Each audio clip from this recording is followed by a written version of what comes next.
तो दोस्तों आज हम फिर से आपके लिए लेकर आए हैं देश दुनिया की तमाम ताजा बड़ी खबरें। सबसे पहली बड़ी खबर में आपको बताएंगे दोस्तों कि जम्मू कश्मीर विधानसभा चुनाव में भाजपा के हारते ही मोदी अमित शाह को लगा तगड़ा झटका। आतंकवादियों ने सेना के 2 जवानों को किया अगवा। नेतन्याहू से जंग लड़ने के लिए हिजबुल्लाह तैयार। हिजबुल्लाह के नए लीडर ने इजराइल को 105 टुकड़ों में भेजी मौत। इजराइल का मुकाबला करने का किया ऐलान।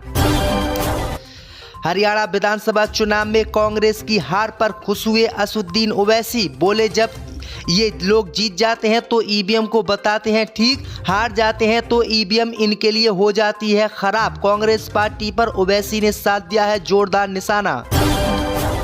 उत्तर प्रदेश में सपा की सरकार बनने पर जेल जाएंगे बुल्डोजर। राम गोपाल यादव ने किया ऐलान। बोले अधिकारियों की सूची हो रही है जारी। भारत छोड़कर दुबई शिफ्ट हो गई बांग्लादेश की पूर्व प्रधानमंत्री शेख हसीना। नया पता भी हो गया लीक। जम्मू कश्मीर में आर्टिकल 370 नहीं ला सकते वापस तो क्यों लड़ा चुनाव। उमर अब्दुल्ला पर भड़क गए राशिद इंजीनियर। मोदी अमित शाह की भी लगा दी क्लास। तो दोस्तों सभी खबरों को आपको एक एक कर बताने वाले हैं। वीडियो को लाइक कर चैनल को सब्सक्राइब कर दें। इससे भी बढ़ तो दोस्तों अगली खबर की ओर। तो जम्मू कश्मीर में विधानसभा चुनाव हारते ही मोदी अमित शाह को लगा तगड़ा झटका। आतंकवादियों ने सेना के 2 जवानों को किया अगवा। दोस्तों आपको बता दें कि जम्मू कश्मीर विधानसभा चुनाव में भाजपा के हारते ही मोदी अमित शाह को तगड़ा झटका जम्मू कश्मीर से लगा है। दरअसल आपको बता दें कि विधानसभा चुनाव के परिणाम आने के तुरंत बाद दक्षिणी कश्मीर के अनंतनाग में भारतीय सेना के 2 जवानों को आतंकवादियों ने अगवा कर लिया है। हालांकि इसमें से एक जवान अपहरण के बाद भागने में सफल रहा। सूत्रों ने बताया है कि ये जवान टेरिटोरियल आर्मी के थे। वहीं आपको बता दें कि आतंकवादियों के अनंतनाग में सर्च ऑपरेशन के बाद ये मामला हुआ है। वहीं आपको बता दें कि जम्मू कश्मीर में भाजपा को चुनाव जीतने की बहुत जल्दी थी, लेकिन यहां पर कांग्रेस पार्टी ने चुनाव जीता है और भाजपा बुरी तरीके से हारी। और भाजपा के हारते ही आतंकवादियों के हौसले बुलंद हुए और अब सेना के जवानों को आतंकवादियों ने अगवा कर लिया है। इसी बीच पर तो दोस्तों अगली खबर की ओर। तो हरियाणा विधानसभा चुनाव में कांग्रेस की हार पर खुश हुए असदुद्दीन ओवैसी। बोले जब ये जीत जाते हैं तो ईवीएम ठीक, हार गए तो ईवीएम हो जाती है खराब। दोस्तों आपको बता दें कि हरियाणा विधानसभा चुनाव में कांग्रेस पार्टी की हार पर इलेक्ट्रॉनिक वोटिंग मशीन पर कांग्रेस पार्टी ने सवाल खड़े किए थे। अब इसे लेकर एएमएम के प्रमुख असदुद्दीन ओवैसी ने कांग्रेस पार्टी पर निशाना साधा है। असदुद्दीन ओवैसी ने निशाना साधते हुए कहा है कि जब कांग्रेस पार्टी जीत जाती है तो ईवीएम ठीक हो जाती है और जब कांग्रेस पार्टी हार जाती है तो ईवीएम खराब हो जाती है। उन्होंने कांग्रेस पार्टी पर निशाना साधते हुए कहा है कि ईवीएम को दोष देना बहुत आसान है। आप ईवीएम से जीतते हैं और जब हारते हैं तो ईवीएम को गलत ठहराते हैं। मेरी राय में बीजेपी को इस राज्य में हारना चाहिए था। ऐसे कई फैक्टर थे जो इनके खिलाफ थे, उसके बावजूद भी बीजेपी हार गई। अब असदुद्दीन ओवैसी ने कहा है कि कांग्रेस के हारने पर कांग्रेस ईवीएम को दोष ना दे। इसी बीच पर तो दोस्तों अगली खबर की ओर। तो इजराइल से हारने की वजह दहाड़ रहा हिजबुल्लाह का नया लीडर। 105 टुकड़ों में भेजी इजराइल को मौत। दोस्तों आपको बता दें कि हिजबुल्लाह कमांडर हसन नसरुल्लाह की मौत के बाद हिजबुल्लाह नेता शेख नईम कासिम ने इजराइल को चेतावनी दी है। हम आपको जानकारी के लिए बता दें कि हसन नसरुल्लाह के मारे जाने के बाद हिजबुल्लाह का सबसे अहम चेहरा शेख कासिम बन गए हैं। उन्होंने अंडरग्राउंड बंकर से अपने संशोधन में इजराइल को मजबूती से सामना करने और उसे युद्ध में फिर से हराने की बात कही है। 71 वर्षीय नईम कासिम का ये टीवी संबोधन मंगलवार को ऐसे समय आया है जब हिजबुल्लाह ने इजराइल पर बड़ा रॉकेट हमला किया है। वहीं आपको बता दें कि खबर सामने निकल कर आ रही थी कि हसन नसरुल्लाह की मौत के बाद हिजबुल्लाह लेबनान में ख़त्म हो जाएगा, लेकिन ख़त्म होने के बजाय हिजबुल्लाह अब इजराइल को ही चैलेंज कर रहा है और धमकी दे रहा है कि अगर इजराइल ने आनाकानी की तो इसका अंजाम भुगतना होगा। इसी बीच पर तो दोस्तों अगली खबर की ओर। तो उत्तर प्रदेश में सपा की सरकार बनने पर जेल जाएंगे बुल्डोजर। राम गोपाल यादव ने किया ऐलान। बोले अधिकारियों की सूची बन रही है। दोस्तों आपको बता दें कि समाजवादी पार्टी के प्रमुख राष्ट्रीय महासचिव राम गोपाल यादव ने भाजपा सरकार पर हमला बोला है। सोमवार को कस्बा करहल में आयोजित सपा के दिवाकर समाज सम्मेलन में उन्होंने कहा कि पिछड़े वर्ग और अल्पसंख्यकों के घरों और संस्थानों पर बिना अदालत की अनुमति के बुलडोजर चलाए जा रहे हैं। राम गोपाल यादव ने कहा कि पुलिस और प्रशासन के अधिकारी हमारे लोगों को झूठे मुकदमे लिखकर जेल भेज रहे हैं, इनकी सूची तैयार हो रही है।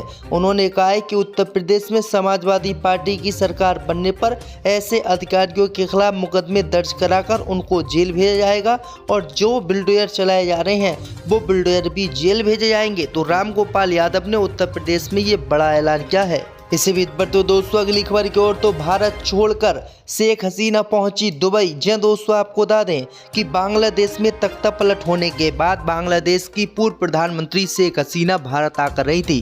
भारत में उन्होंने गाजियाबाद में शरण ली थी। अब खबर सामने निकल कर आई दोस्तों कि बांग्लादेश लगातार शेख हसीना को भारत से बांग्लादेश वापस भेजने की मांग कर रहा था, लेकिन अब भारत ने शेख हसीना को बांग्लादेश भेजने की बजाय दुबई भेज दिया है। खबर सामने निकल कर आई दोस्तों कि शेख हसीना अपना पूरा सामान लेकर दुबई शिफ्ट हो गई है और दुबई में वो कहां रह रही हैं इसकी जानकारी भारत को नहीं दी गई है। तो ये बड़ी अपडेट आई दोस्तों कि बांग्लादेश की पूर्व प्रधानमंत्री जो है शेख हसीना अब दुबई पहुंच गई हैं। इससे बीच पर तो दोस्तों अगली खबर की ओर तो इंजीनियर राशिद ने फारूक अब्दुल्ला सहित कांग्रेस पार्टी पर साधा निशाना, कहा वापस नहीं ला सकते आर्टिकल 370 तो क्यों लड़ा चुनाव।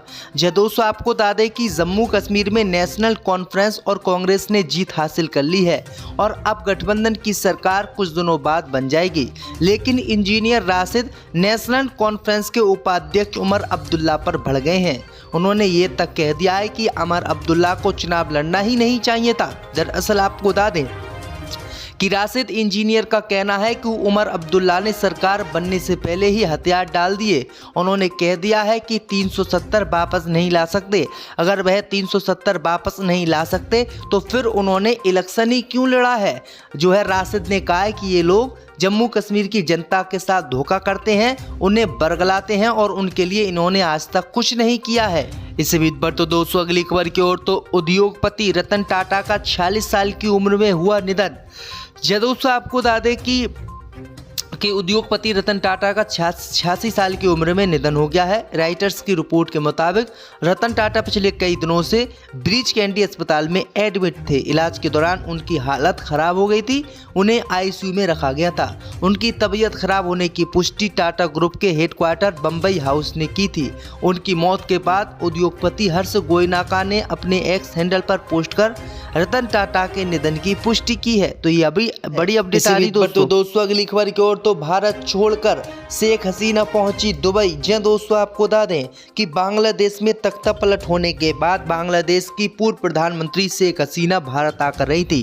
भारत में उन्होंने गाजियाबाद में शरण ली थी। अब खबर सामने निकल कर आई दोस्तों कि बांग्लादेश लगातार शेख हसीना को भारत से बांग्लादेश वापस भेजने की मांग कर रहा था, लेकिन अब भारत ने शेख हसीना को बांग्लादेश भेजने की बजाय दुबई भेज दिया है। खबर सामने निकल कर आई दोस्तों कि शेख हसीना अपना पूरा सामान लेकर दुबई शिफ्ट हो गई है और दुबई में वो कहां रह रही हैं इसकी जानकारी भारत को नहीं दी गई है। तो ये बड़ी अपडेट आई दोस्तों कि बांग्लादेश की पूर्व प्रधानमंत्री जो है शेख हसीना अब दुबई पहुंच गई हैं। इससे बीच पर तो दोस्तों अगली खबर की ओर तो इंजीनियर राशिद ने फारूक अब्दुल्ला सहित कांग्रेस पार्टी पर साधा निशाना, कहा वापस नहीं ला सकते आर्टिकल 370 तो क्यों लड़ा चुनाव। जी दोस्तों, आपको बता दें कि जम्मू कश्मीर में नेशनल कॉन्फ्रेंस और कांग्रेस ने जीत हासिल कर ली है और अब गठबंधन की सरकार कुछ दिनों बाद बन जाएगी, लेकिन इंजीनियर राशिद नेशनल कॉन्फ्रेंस के उपाध्यक्ष उमर अब्दुल्ला पर भड़ गए हैं। उन्होंने ये तक कह दिया है कि उमर अब्दुल्ला को चुनाव लड़ना ही नहीं चाहिए था। दरअसल आपको बता दें कि राशिद इंजीनियर का कहना है कि उमर अब्दुल्ला ने सरकार बनने से पहले ही हथियार डाल दिए। उन्होंने कह दिया है कि 370 वापस नहीं ला सकते।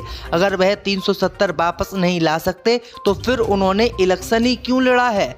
जो है राशिद ने कहा है कि ये लोग जम्मू कश्मीर की जनता के साथ धोखा करते हैं, उन्हें बरगलाते हैं और उनके लिए इन्होंने आज तक कुछ नहीं किया है।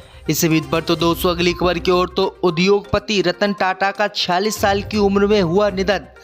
दोस्तों, आपको बता दें कि के उद्योगपति रतन टाटा का 86 साल की उम्र में निधन हो गया है। राइटर्स की रिपोर्ट के मुताबिक रतन टाटा पिछले कई दिनों से ब्रीच कैंडी अस्पताल में एडमिट थे। इलाज के दौरान उनकी हालत खराब हो गई थी, उन्हें आईसीयू में रखा गया था। उनकी तबीयत खराब होने की पुष्टि टाटा ग्रुप के हेडक्वार्टर बम्बई हाउस ने की थी।